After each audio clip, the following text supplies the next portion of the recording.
Yo, Sanjo Che here, people. What's going on? So, the latest chapter, or the newest chapter of Boruto came out today, if I'm not mistaken. Well, I'm recording this on Saturday night, but it's maybe going up on Sunday or Monday. So, yeah.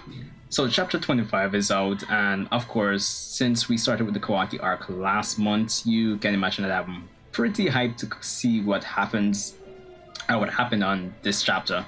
So, let's get right into this little review. Rate, comment, subscribe, and let's get into it.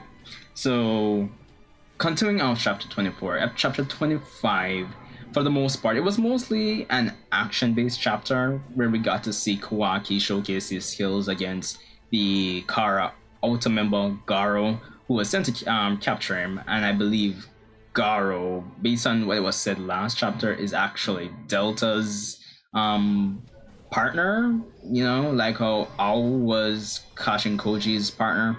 But yeah, you get the idea. So, what I'll say,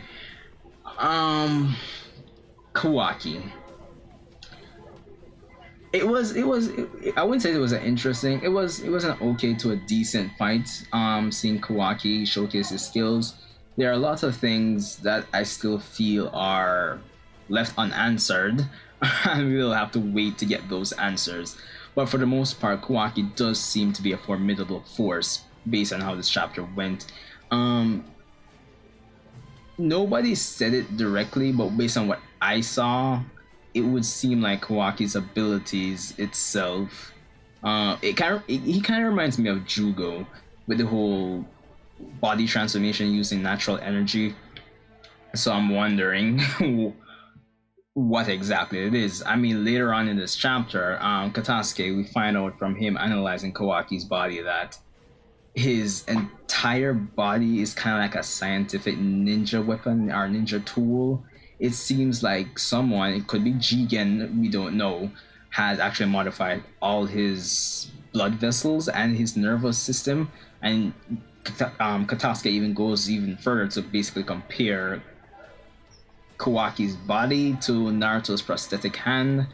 So it's interesting to say the least. But let's take this one step at a time. So we get to see Kawaki go in and fight against Garo, who for the most part is overwhelming Kawaki.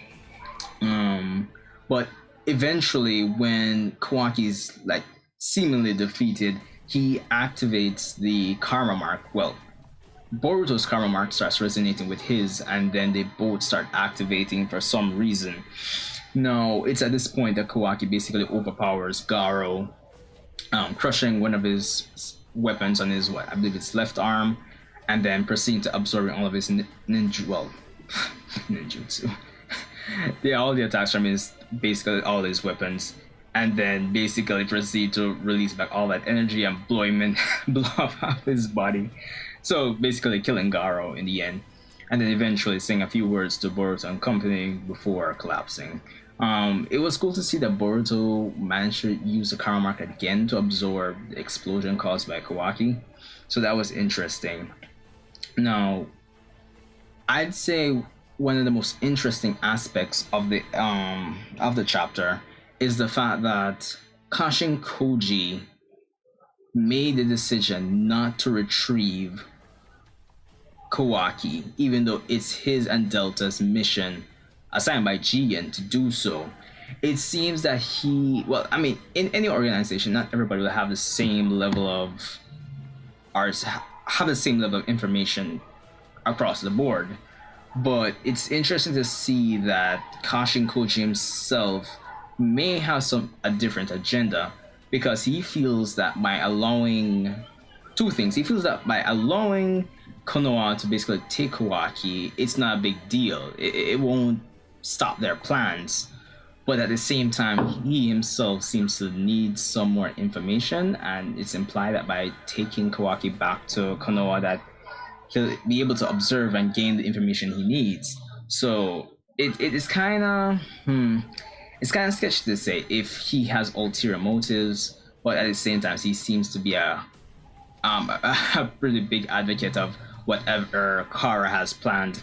So that's interesting. Planting a little more seeds here and there to, enhance and keep us, the audience, interested in what's to come. So there's that. But it's interesting to know that Delta, even though she was kind of bitching about it, that she even agreed with him. So I'm wondering if it's safe to say that Jigen, well, was gonna expect something like this to happen. So, well, then again, he was pretty confident in last month's chapter by saying that he knows that Kawaki will eventually return to him. So there's that. But by the end of the chapter, we see that Konohamaru and Boruto, they've all decided to bring Kawaki back to the village to see Naruto directly. So, more suspense. The chapter basically ends there. So, the thing is, it's a slow build.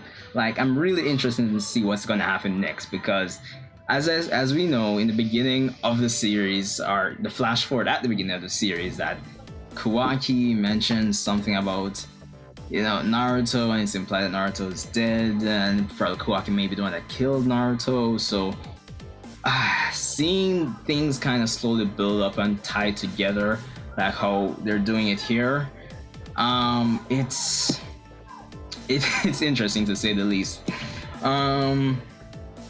What I'll say is that Kawaki, he does seem to have a lot of potential. He even seems more skilled with the Kara mark than Boruto, which may have been obvious to say the least. But yeah, I mean, the chapter was pretty straightforward. A lot of fighting, some dialogue there. There was one point where Sasuke was basically comparing Mitsuki and Kawaki in terms of how they were developed.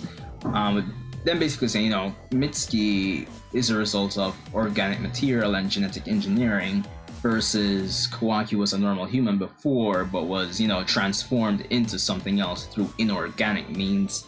So it's interesting to see, and I guess it's good to see we have some more background on what makes Kawaki as strong as he is, because he does seem to be Jonin level easily, especially with the Karma mark. So if he develops his skills well in the 3 years, well, anything can happen, honestly.